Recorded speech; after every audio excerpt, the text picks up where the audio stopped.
Salut.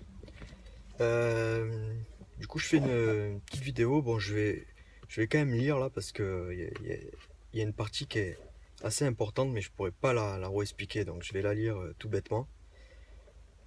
C'est bon, déjà pour dire que la théorie de l'évolution, grosso modo, une soupe primitive,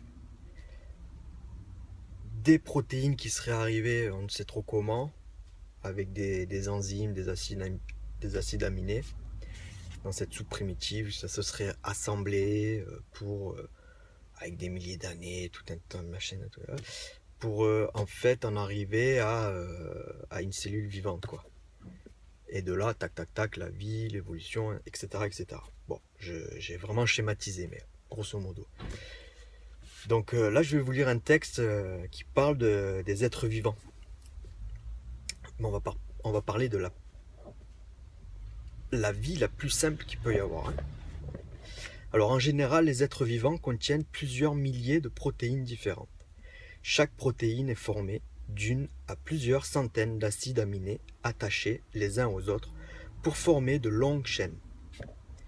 Et comme nous l'avons rappelé précédemment, il existe 20 acides aminés différents. La plupart d'entre eux doivent occuper une place bien précise dans la chaîne pour que la protéine puisse fonctionner normalement. Pareil arrangement présente une certaine analogie avec l'écriture, dans laquelle les lettres de l'alphabet seraient les acides aminés, alors que les phrases, dans ce cas des groupes de 100 lettres ou plus, représenteraient les protéines. Certaines fautes d'orthographe sont permises en quelques endroits de la chaîne d'acides aminés. En revanche, la substitution d'un seul acide aminé à une position critique peut être létale pour l'organisme.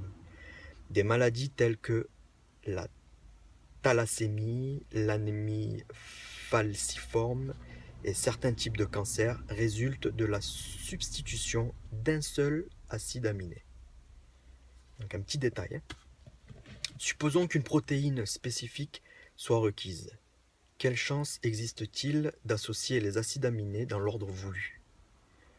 Si on parle d'évolution, hein. Le nombre des combinaisons possibles est énorme puisque chacun des 20 acides aminés peut occuper chaque position. Vous imaginez les combinaisons qu'il peut y avoir? Ainsi, pour une protéine comportant 100 acides aminés spécifiques, ce nombre dépasse de plusieurs fois le nombre d'atomes dans l'univers. La probabilité d'obtenir la protéine voulue est donc extrêmement faible. Et que dire s'il en fallait deux? Parce qu'on parle d'une molécule de protéine, une. Les chances seraient encore plus faibles, trop faibles même pour être plausibles. Pourtant, plusieurs sortes de protéines sont indispensables pour obtenir ne ce fût-ce que la forme de vie la plus simple. Voilà. C'est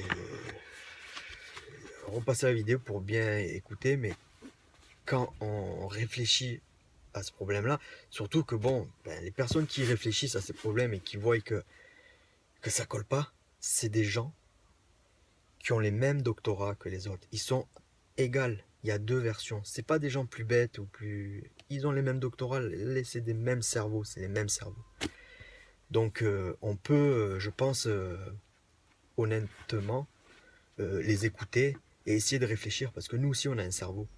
Et à nous de réfléchir et ne pas toujours prendre, parce que c'est un scientifique qui a dit ça, on prend tout à la lettre.